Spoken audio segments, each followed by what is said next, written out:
안녕하세요. 박정은입니다. 자, 두 번째 시간 호흡기계 시간이에요. 우리가 소화기계를 보면서 성인 간호학의 문제는 이런 식으로 나온다는 거 우리가 유형 예상 문제들 보고 왔습니다. 자, 그 유형과 예상 문제에 따라서 호흡기계에도 적용시켜서 호흡기계에서 우리가 꼭 알고 있어야 되는 내용들을 중심으로 보도록 하겠습니다. 자, 첫 번째 챕터는요. 구조와 기능에 대해서 잠깐 보고 갈 거예요. 문제 1번입니다. 호흡기계는 조직에 산소를 공급하고 대사산물의 노폐물인 이산화탄소 제거, 산염기 균형, 그쵸? 발성, 후각, 체액 균형, 체온 조절 등의 역할을 하게 되고 상부기도, 하부기도로 나누고 있습니다. 다음 호흡기계의 기능을 호흡 생리와 방어 기전으로 나눠서 설명하고 있어요. 다음을 읽고 작성 방법에 따라 서술하시오라고 되어 있습니다. 괄호 안에 기음, 이은, 티끌, 리을, 미음에 해당하는 내용을 차례로 쓰고 A에 대해서 3가지, B에 대해서 2가지를 쓰기. 자, 호흡기의 기능으로 첫 번째는 호흡 생리가 나와요. 첫 번째는 환기입니다. 환기라고 하는 것은 그냥 공기가 왔다 갔다 하는 것을 얘기합니다. 폐로 기도를 따라 드나드는 공기의 흐름을 얘기합니다. 자, 환기 양에 영향을 미치는 요인, 뇌에 있는 호흡 중추와 말초에 있는 호흡 감수체에 의해서 환기의 양, 그러니까 호흡의 깊이와 수가 정해집니다. 뇌 척수에게 화학 성분에 따라 영향을 미쳐요. 그리고 가장 중요한 거, 이산화탄소의 분압, 탄소의 분압, 혈액의 pH입니다. 연결되죠, 이렇게. 통증에 따라, 체온에 따라, 정서적인 변화에 따라, 육체적 활동에 따라 환기에 영향을 미칠 거예요. 자, 확산이라고 하는 것은 가스의 농도 차이에 의한 교환이라고 생각하시면 됩니다. 폐포의 가스 교환은 가스의 분압차, 그 농도에 의해서 확산이 일어나는 것을 얘기합니다. 인체가 정상적으로 가스 교환을 하기 위한 조건. 폐포 내 충분한 산소가 있어야 돼요. 충분한 산소가 있어야 산소를 전달해주죠. 산소와 결합할 수 있는 충분한 양의 혈색소가 있어야 돼요. 혈액을 충분히 포화시킬 수 있는 폐포 내의 산소 확산. 세포에 필요한 충분한 산화혈색소의 운반 능력. 운반된 산소를 사용하는 조직의 능력. 정상적인 가스 교환을 위한 조건입니다. 방어 기전에 대해서 얘기를 하고 있어요. 기관과 기관지 벽에 분포되어 있는 술잔 세포에서 분비되는 것. 그걸 뭐라고 하죠? 그걸 우리는 점액 분비라고 얘기해요. 점액에 대해서 얘기를 하고 있는 겁니다. 자, 기도로 흡인되는 모든 해로운 물질을 이 점액이 잡아서 산모 운동을 통해서 밖으로 보낼 겁니다. 자, 산모 운동이 그 역할을 하는데 그 운동이 감소될 때가 있다고요. 언제 감소돼? 점액이 너무 진하거나 점액 분비가 증가되었을 때. 너무 끈끈하면 밖으로 보내기가 쉽지가 않다고요. 산소가 부족하거나 너무 많을 때도 그래요. 탈수되었을 때 끈끈하다는 얘기예요. 담배, 연기 등의 오염물질에 의해서 산모 운동이 감소될 수가 있습니다. 자, 대식세포, 밖에서 들어온 균이나 해로운 물질, 폐내에 있는 균들을 탐식해서 감염 방지하는 거. 표면 활성제, 다시 말해 계면 활성제라고도 얘기하죠. 자, 레시틴과 단백질로 구성되어 있어서 폐포에 뭘 감소시켜요? 표면 장력을 감소시켜요. 그래서 폐의 팽창이나 위축 시 폐포의 압력을 갖게 한다. 이게 무슨 말이냐면요. 표면 장력이라고 하는 것은 수축하는 힘이라고 생각하시면 쉬워집니다. 수축하는 힘. 폐포가 수축하는 힘이라고 얘기하면 폐포가 이렇게 되는 모습을 보이는 걸 얘기하죠. 그러면 표면 활성제, 계면 활성제는 이 표면 장력을 어떻게 한다고 했어요? 감소시킨다고 했어요. 수축시키는 힘을 감소시킨다는 것은 팽창하게끔 만든다는 거예요. 그럼 계면 활성제의 역할, 표면 활성제의 역할은 폐포를 확장시키는 역할을 하는 겁니다. 자, 폐포가 팽창됐어요. 그러면 계면 활성 분자가 이 표면 활성제가 일을 해야 될까요? 좀 적어될까요? 그러니까 증가되어야 할까요? 적어도 될까요? 얘 뭐 하는 애라고요? 팽창시키는 애라고요. 지금 팽창된 상황이에요. 폐포가 팽창되어 있는 상황이라고요. 그 다음에 할 일은 수축하는 일을 해야죠. 얘가 수축하려면 계면 활성제의 양이 어떻게 되어야 해요? 감소되어야 하죠. 얘가 감소되게 되면 어떻게 된다? 표면 장력이 증가하게 된다. 지금 폐포가 수축되어 있는 상황이에요. 그러면 얘가 그 다음의 역할은 확장되어야 한다고요. 얘가 확장되어야 한다는 얘기는 계면 활성제가 표면 장력을 감소시켜야 된다는 얘기입니다. 그래서 농축되고 표면 장력을 감소시키는 역할을 할 거예요. 그리고 기침을 통해서 호흡기계의 방어기전이 돌아가는 거죠. 문제 2번 갑니다. 자, 정상호흡은 편안하고 조용하게 쉬는 안정호흡으로 성인의 호흡수는 1분에 12에서 20회다. 다음은 비정상적 호흡 양상이다. 호흡 곡선을 보고 괄호 안에 기역, 니은, 디귿 호흡의 명칭과 특성을 설명하시오.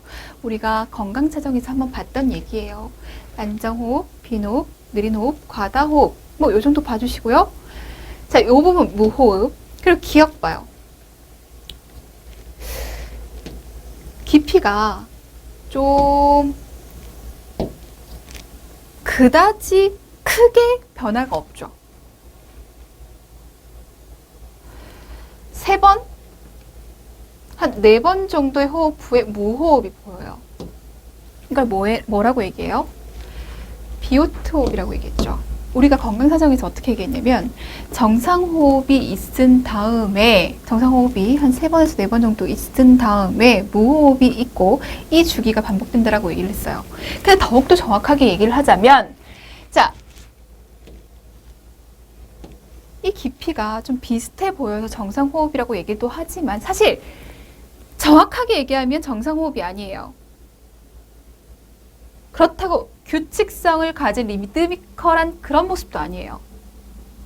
그냥 불규칙한 호흡이라고 표현하는 게 맞아요. 호흡의 깊이와 호흡의 수, 불규칙합니다.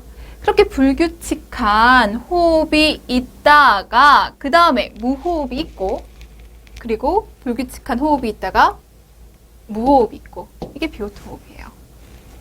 얘는요. 리드미컬하게 커졌다가 리드미컬하게 작아졌다가 그 다음에 무호흡이 있어요. 얘가 뭐라고요? 체인 스톡 호흡이라고요. 얘 봤더니 정말 깊고 정말 빠르게 호흡하고 있어요. 얘는 쿠스말 호흡이죠. 챕터 2로 넘어가 봅니다. 자, 진단검사에 대한 얘기를 할 거예요. 문제 1번 갈게요. 자, 폐기능 검사에 대해서는 얘기를 할 겁니다. 이 폐기능 검사에서 각각의 무엇을 의미하는지 명칭 정도는 꼭 기억을 해주셔야 됩니다. 자, 기억 볼게요. 여기가 최대 흡기량이에요. 최대한 들여 마셨을 때 그 양. 최대한 내뱉었을 때의 양. 얘는 자연스럽게 들여 마시고 자연스럽게 내뱉고 들여 마시고 내뱉고 얘 뭐라고 하냐고요. 자연스럽게 들여 마시고 내뱉을 때 호흡의 양을 우리는 1회 호흡량이라고 합니다. 안정 상태에서 1회 호흡 시 들이마시거나 내쉬는 공기양 한 500ml 정도가 됩니다. 자, 이제 니은을 볼게요. 자, 니은을 보니까 내가 들여 마셨는데 거기서 끝나는 게 아니라 여기까지 올라가요. 정확하게 여기를 얘기하는 거예요. 여기서부터 여기까지. 자, 니은 여기서부터 여기까지인데 내가 들여 마셨단 말이야. 들여 마셨어요. 더 들여 마셔보세요. 더 끝까지 들여 마실 수 있을 만큼 들여 마셔보세요. 거기까지. 자, 그런 다음에 자, 내뱉어 보세요. 내뱉어 보세요. 더 끝까지 내뱉어 보세요. 최대한으로 들여 마시고 최대한으로 내뱉어요. 이걸 뭐라고 하냐고요. 우린 얘를 폐활량이라고 합니다. 최대로 들이마신 다음에 최대로 내쉬었을 때의 공기량을 얘기해요. 자, 디귿은 어디예요? 여기서부터 여기까지가 디귿이죠. 여기서부터 여기까지. 우리가 자연스럽게 숨 쉬고 숨 내쉬고 들여 마시고 내쉬고 근데 끝까지 더 내쉴 수 있죠. 끝까지 다 내셨다 하더라도 우리 폐에는 남아있는 공기가 있어요. 그럼 우린 잔기량이라고 얘기합니다. 그러니까 우리가 인위적으로 더 내뱉을 수 있는 공기에다가 노력해서 내뱉을 수 있는 공기에다가 그리고 남아있는 폐 속의 공기, 얘 둘을 합해서 뭐라고 얘기를 하냐고요. 얘를 우리는 기능적 장기량이라고 합니다. 정상 상태에서 1에 호기한 후 폐 속에 남아있는 공기량을 얘기해요. 각각 모두 다 의미를 알고 계셔야 됩니다. 정리 이렇게 해드렸어요. 하나하나 따져가면서 여러분들 봐주시길 바랍니다. 자, 이번에는 문제 2번 보도록 하겠습니다. 다음은 객단 검사 그리고 흉강천자에 관한 내용이다. 작성 방법에 따라 서술하시오 라고 얘기를 했어요. 자, 밑줄 기역, 니은, 디귿에 해당하는 내용 A의 이유, B의 목적, C를 쓰고 D의 이유를 쓰라고 되어 있습니다. 자, 객단 검사부터 봅니다. 자, 객단 검사는 이른 아침에 수집합니다. 왜 이른 아침에 수집해? 왜 객담을 그 많은 시간 중에서도 이른 아침에 수집을 할까? 왜? 자, 폐 기저에 병원균이 많이 농축된 검체를 수집하기 위해 밤 동안 축적된 것을 수집하기 위해서 밤 동안 축적된 것을 수집하기 위해서 이른 아침에 수집합니다. 자, 검사 전후 간호 보시면서 흉강천자 넘어갈게요. 자, 흉강천자는 그 목적을 두 가지로 얘기해 볼 수가 있습니다. 진단적으로 할 수도 있고 치료적으로도 할 수 있어요. 흉강의 바늘을 찔러서 하는 거잖아요. 진단적 목적, 흉벽을 통해서 흉막강의 바늘을 삽입해 세포 검사를 위한 검체 채취를 위해서, 생검하기 위해서, 검체를 채취하기 위해서 흉강천자 할 수도 있고, 그리고 늑막 삼출액이나 공기, 혈액 이런 거 있을 수 있죠. 그것들을 제거하거나 흉막강 내 약물을 투여하기 위해 시행할 수도 있습니다. 진단적 목적, 치료적 목적 두 가지로 나눠볼 수가 있어요. 자, 그러면 얘를 하기 위해서 기본적인 자세는 어떻게 되는가? 늑간 사이로 들어가야 된단 말이에요. 그러니 늑간의 공간을 넓힐 수 있도록 하는 자세가 들어가야 돼요. 앉은 자세에서 팔을 올려 테이블 위에 상체를 기울인다. 얼굴 테이블에 기댈 거예요. 그래서 이렇게 앉을 수 있는. 그럼 여기에 늑간 사이가 공간이 넓어질 수 있잖아요. 그 넓어진 공간 안으로 흉강천자를 하는 겁니다. 자, 앉을 수 없는 대상자 침대를 3에서 45도 올리고 건강한 쪽을 아래로 하고 천자할 부위에 팔을 위로 합니다. 자, 늑막 삼출액을 제거할 때는 7번과 8번 늑간 사이, 가스를 제거할 때는 2번과 3번의 늑간 사이를 천자합니다. 자, 늑막액을 제거할 때는 30분 이내에 1500ml 이상 제거하지 않아야 됩니다. 그러니까 짧은 시간 안에 많은 양을 제거하면 안 된다고요. 왜? 짧은 시간 안에 많은 양의 체액을 제거하게 되면 저혈압, 아무래도 우리 몸에 수분이 부족해지는 상황이 되는 거잖아요. 그러니 저혈압 나타날 수 있고 혈관 내 체액이 이동될 수가 있습니다. 지금 체액이 빠져나갔습니다. 그러면 상대적으로 수분이 많은 혈관 안에서 수분이 바깥으로 빠져나가게 되고 조직적으로 지금 수분이 빠져나오고 있기 때문에 폐부종이 발생할 가능성이 커져요. 검사 후 간호. 자, 바늘을 제거한 후 천자 부위에 압력을 가하고 무균적 폐쇄 드레싱을 해야 합니다. 계속적으로 노출되면 안 되잖아요. 늑막액의 유출을 막기 위해 천자 부위를 위쪽으로 할 거예요. 이런 것들 포인트 한번 맞춰주세요. 자, 위쪽으로 해서 옆으로 누워 안정을 취하도록 합니다. 자, 세 번째 스텝 들어갈게요. 주요 간호 중재. 첫 번째 문제. 입술 오므리고 내쉬는 호흡, 펄스립 호흡이라고 얘기하죠. 폐 안에 공기가 갇혀있는 만성 폐쇄성 폐질환 환자에게 유용합니다. 왜요? 호기를 연장합니다. COPD 환자, 호기가 안 되는 환자들이죠. 호기를 연장할 수 있도록 하고 호기 동안 기도 압력을 높여서 세기관지 허탈을 예방하고 기도 저항을 줄여서 폐에 남아있는 공기를 제거하는 데 효과적이기 때문에 COPD 환자에게 효과적인 호흡 방법은 뭐예요? 펄스립 호흡, 입술 오므리기 호흡입니다. 자, 문제 2번 갈게요. 분무요법은 분무기를 이용해서 기체 내 수분 함량을 증가시키는 방법으로 약물 분무요법은 약물을 분무 상태로 만들어 기관지에 공급하는 방법입니다. 다음과 같은 약물이 있어요. 자, 약물을 분무 형태로 만들어서 제공해 줄 거예요. 작성 방법에 따라 서술하시오. 기역, 니은, 디귿의 작용, 밑줄 친 A의 기전, 밑줄 친 B의 이유. 그 분무할 수 있는 약물에 대해서 얘기를 할 텐데, 분무하는 약물에 대해서 얘기할 텐데, 그 약물의 작용부터 먼저 보도록 할게요.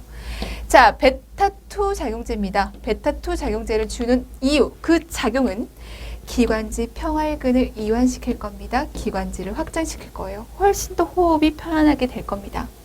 부작용, 진전, 메스꺼움, 구토, 빈맥, 저혈압, 저칼륨혈증, 저산소혈증, 부정맥 저혈당증이 있고요.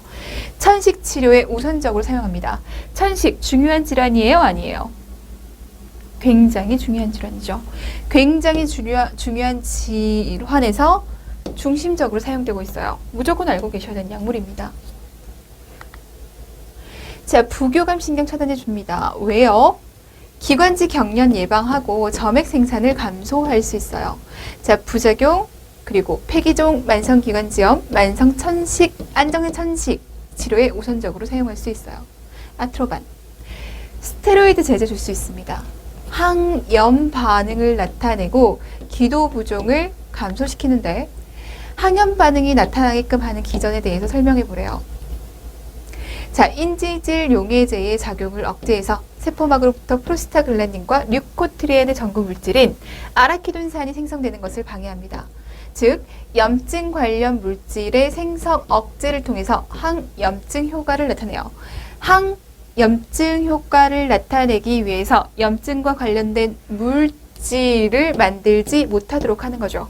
출제된 바 있습니다. 기억하시고요. 자, 기도 부종 감소시키고 부작용들 있을 거고요.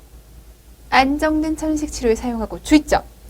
고용량으로 투여하다가 갑자기 중단하면 위험해요. 왜 위험해요?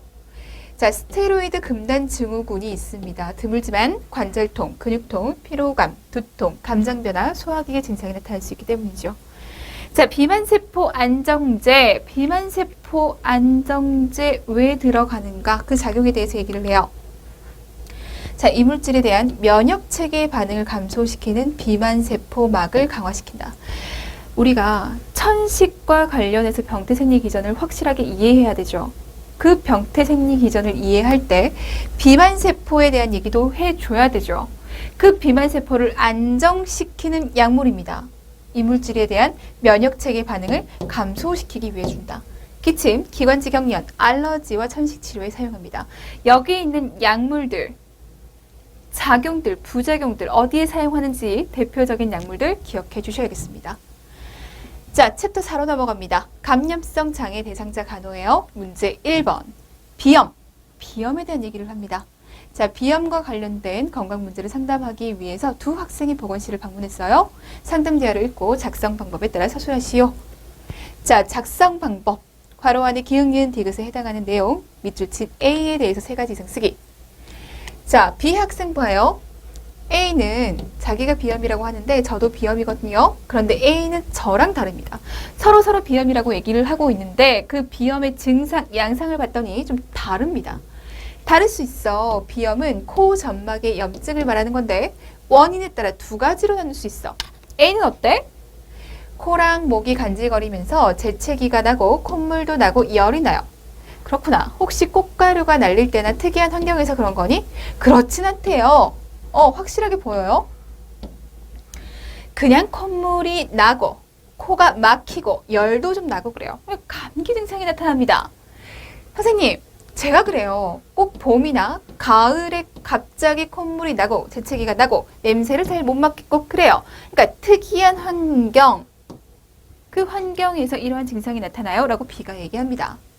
그렇구나. 너희들 다 비염은 맞아. 하지만 이런 감기와 같은 증상을 보이는 A는 급성 바이러스성 비염이고 B는 특정한 환경에서 비염과 같은 증상이 나타나는 것을 보니 너는 알러지성 비염이야.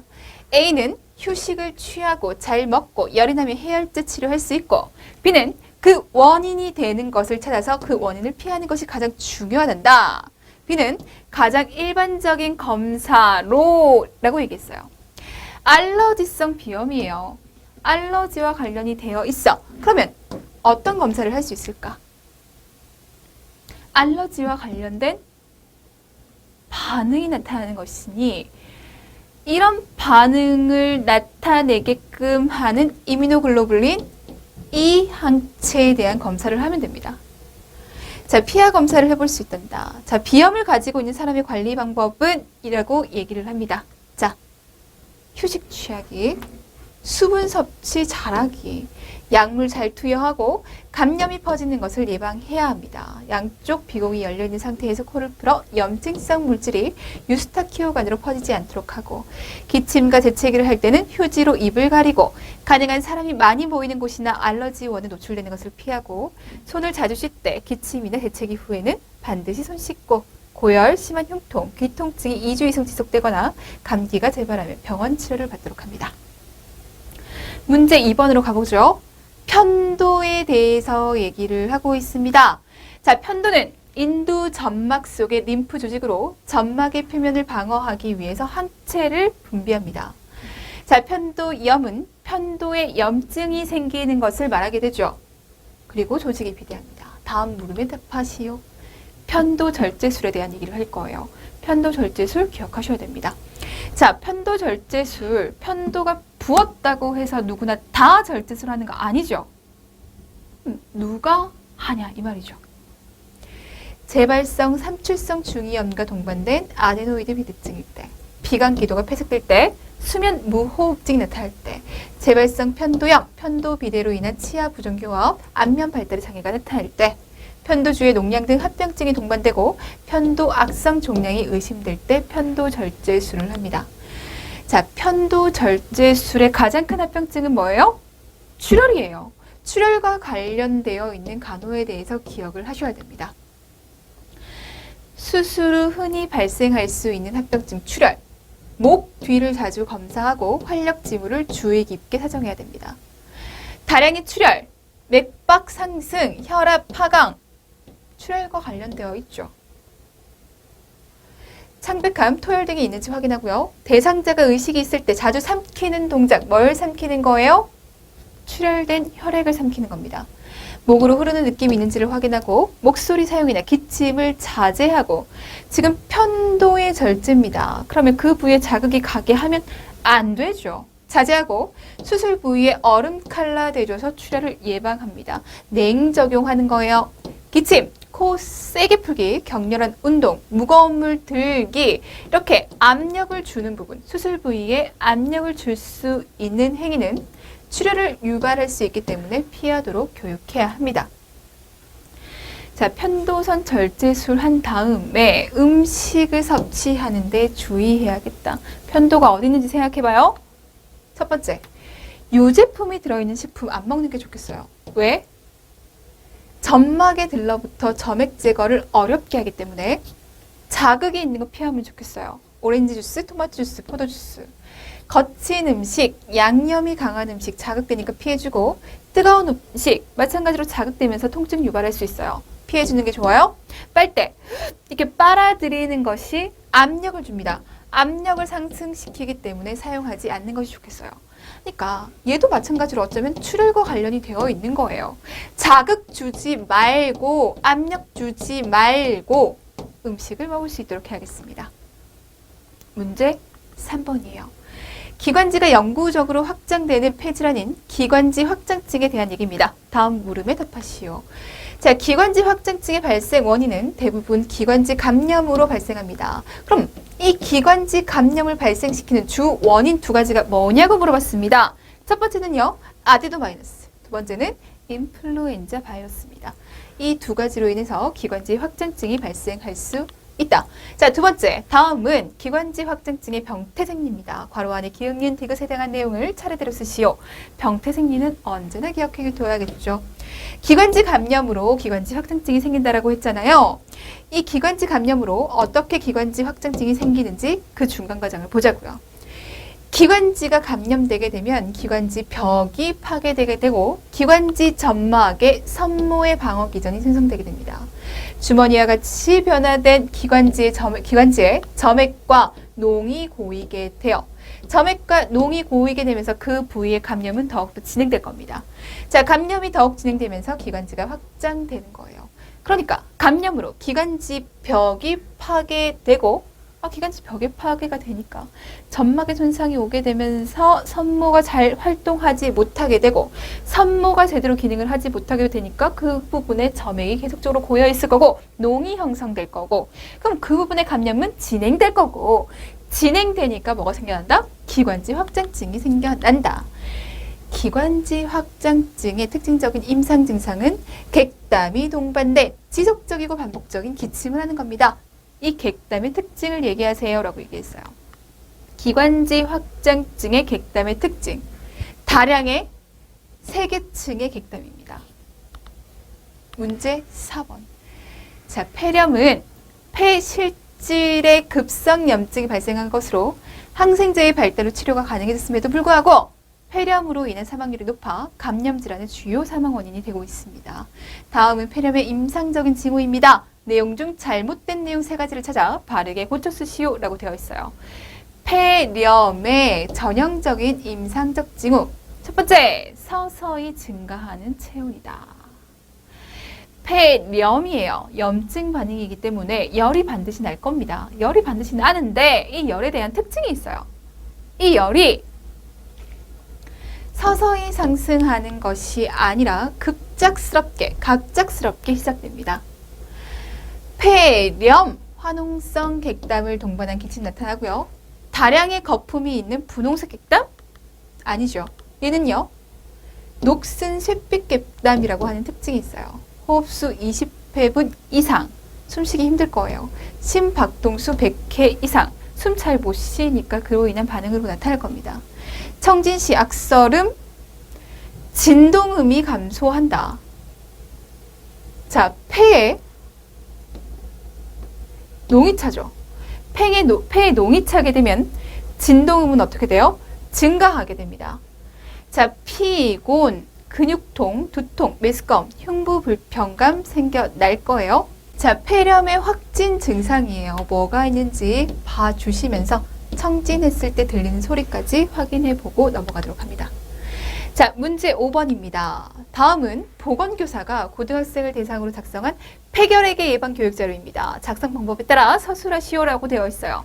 폐결핵 무조건 A급이에요. 결핵 A급이에요. 얘 전파력 굉장히 높죠.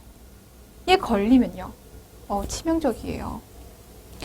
결핵 환자가 그렇게 없을 거라고 생각하지만 사실 우리나라가 전 세계적으로 제일 결핵 환자가 많다라고 얘기하죠. 얘 공기 감염이에요. 작성 방법에 따라 서술하시오. 괄호 안에 기역, 니은, 댓글, 리을, 미음, 비읍에 해당하는 내용으로 차례대로 쓰시오. 잘못된 내용 찾아서 2가지를 찾아 바르게 쓰고 밑줄 친 A에서 판독 기준으로 삼는 피부 반응을 제시하시오. 밑줄 친 B와 C의 이유를 쓰시오. D, E, F, G에 해당하는 내용을 쓰고 H를 4가지 쓰고 I를 5가지 이상 쓰시오 라고 되어 있습니다. 자, 원인균부터 시작하셔야 됩니다. 결핵균 이름부터 쓰셔야 돼요. 마이코박테리움 튜베르클로시스 쓰실 수 있으셔야 돼요. 자, 병태생리 볼게요. 자, 과거 기출에서 폐결핵의 병태생리 6단계를 쓰세요 이렇게 나온 적이 있어요. 기억하셔야 된다는 얘기예요. 자, 결핵균이 폐포에 침전돼서 증식을 하고 신체 면역체계가 염증 반응을 시작하게 돼서 중성구, 대식세포와 같은 식균세포의 식균작용이 일어나고 세균이 정상적인 조직을 용해시켜 파괴한다. 식균작용이 일어나는 곳에 상피세포와 섬유상 조직은 감염 부위를 둘러싸게 되면서 니은을 만듭니다. 이거 뭐예요? 식균작용이 일어나는 곳에 감염 부위에 상피세포와 섬유 조직이 이렇게 둘러싸요. 그래서 뭘 만들어내는 거예요? 결절을 만들어내는 거죠.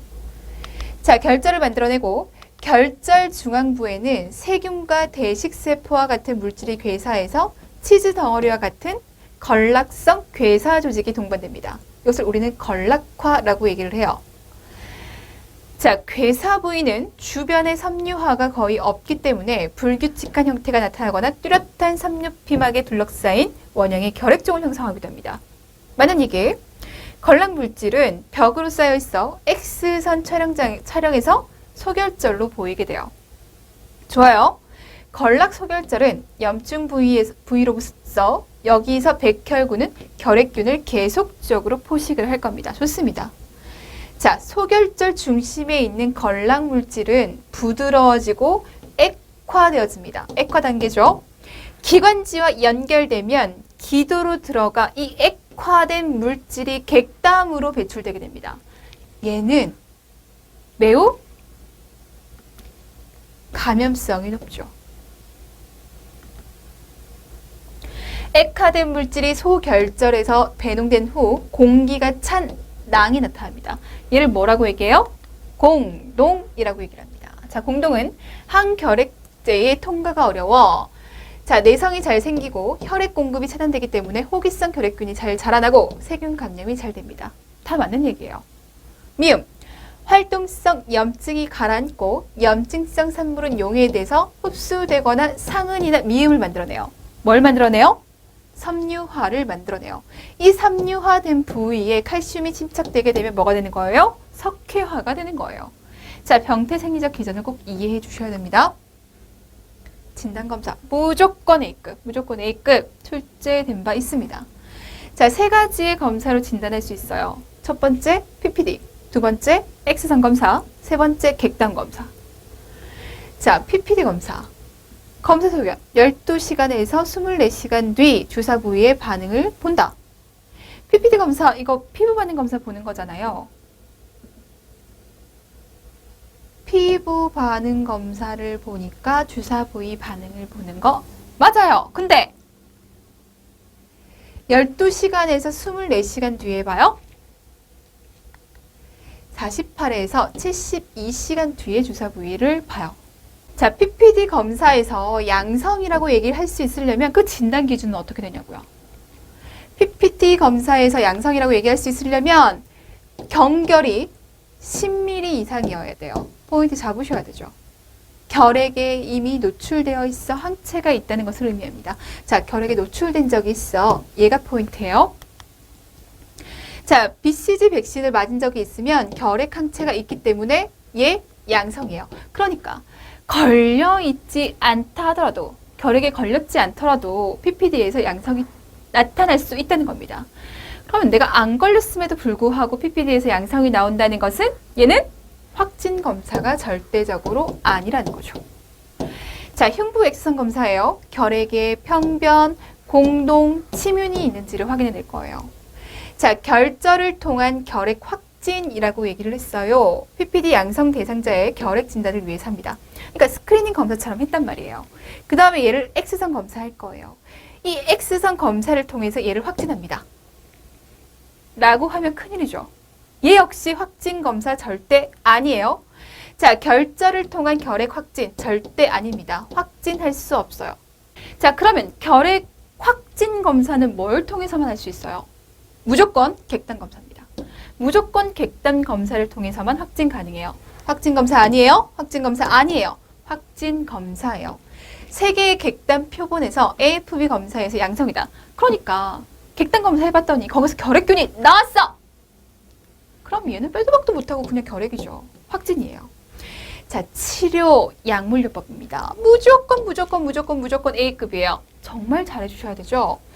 자, 규칙적인 약 복용이 중요합니다. 약만 규칙적으로 빼놓지 않고 잘 먹으면 완치될 수 있는데 그걸 못해가지고 죽을 수도 있죠. 자, 원칙은요, 병용 사용하고 전 용량을 아침 식전에 복용해야 되는 겁니다.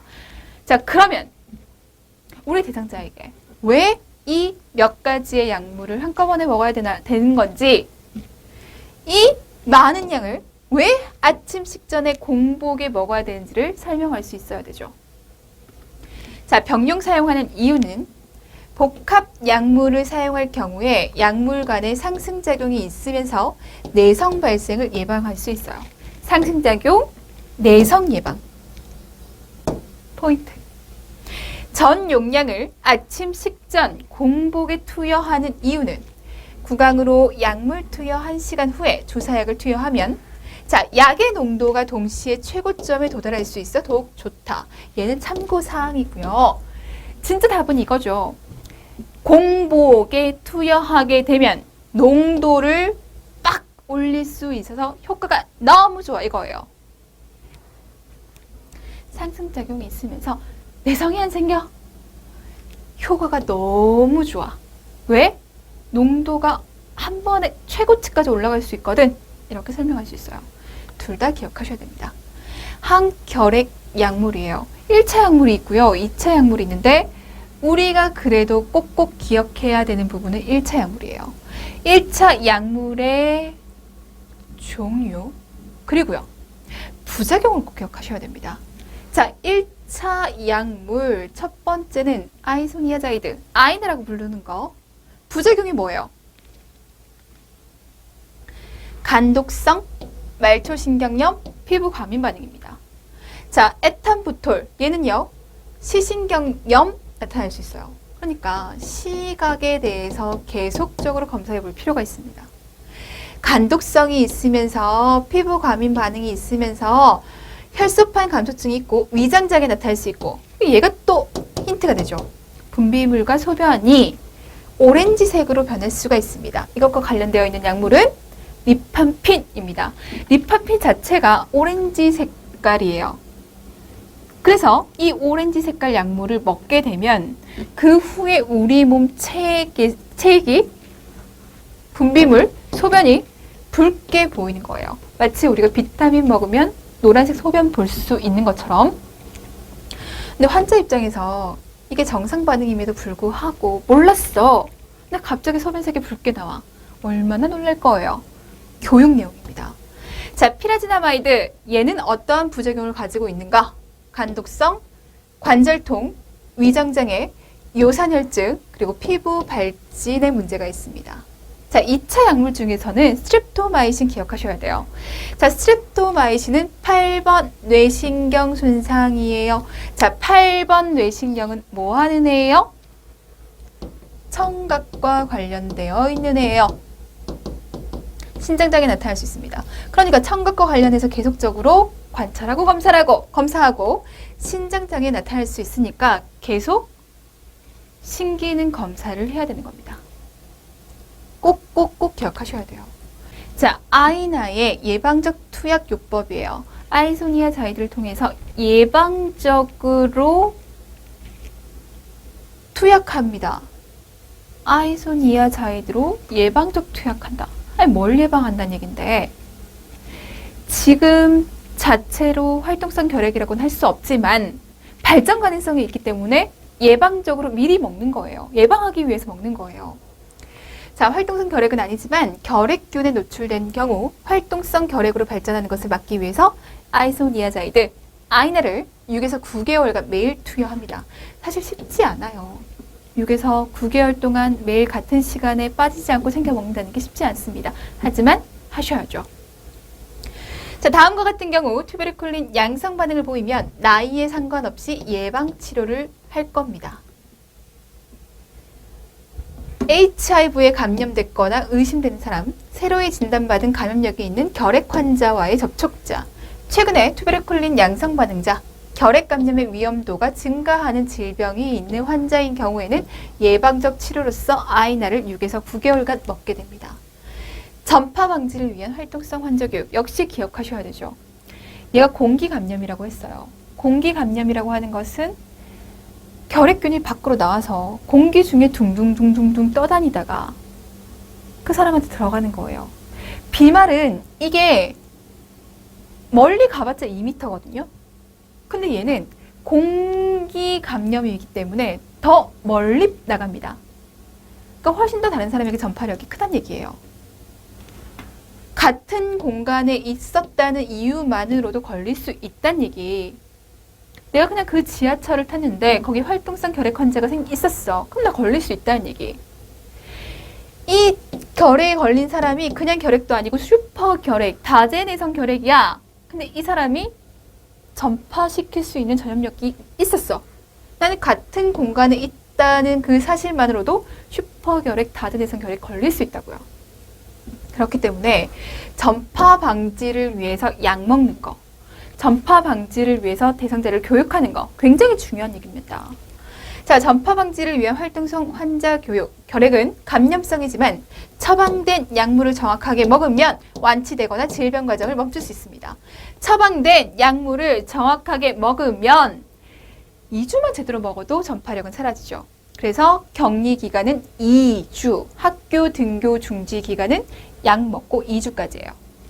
자, 결핵은 비말 감염되며 더 구체적으로 얘기하면 공기 감염이에요. 옷, 책, 식기 전달되지 않고 이들 버릴 필요 없고 기침할 때, 웃을 때, 재채기할 때 코와 입을 막고 책, 마스크, 사용한 휴지 만졌을 때 손 씻고 객담이 가장 전염성이 높아요. 왜 객담이 전염성이 높은지 우리가 앞에서 얘기했잖아요. 자, 기침은 휴지로 잘 막고 잘 버리고 필요한 경우 마스크 쓰고 결핵 환자는 대개 약물 치료 시작하고 2주 정도 격리하고 결핵은 장기간 치료해야 되고 처방된 대로 정확하게 약을 복용하도록 하고 모든 부작용은 의사에게 알릴 수 있어야 됩니다. 의사의 처방 없이 어떠한 이유라도 약물을 중단하지 않아야 됩니다. 약을 먹었다가 안 먹었다 하면 내성만 더욱더 키울 뿐. 그럼 치료가 더욱더 어려워진다는 얘기. 자, TST, PPD 검사, 그 검사에 대해서 조금 더 자세히 본 내용이에요. TST가 양성일 때, 그리고 양전됐을 때 바뀐다는 얘기죠. 1차에서 음성 판정 받은 사람이 2차에서 판정될 때 양성으로 바뀐다는 얘기. 그 기준에 대해서 봐주시고요. 그리고 약물에 대해서도 얘기를 해야 되죠. 아이나 가장 중요한 건요. 뭐 얘도 참고 삼아 봐주셔도 되는데 무조건 부작용이에요. 무조건 부작용. 그리고 간혹. 아이나 얘기할 때 꼭 얘기하셔야 되는 게 이거죠.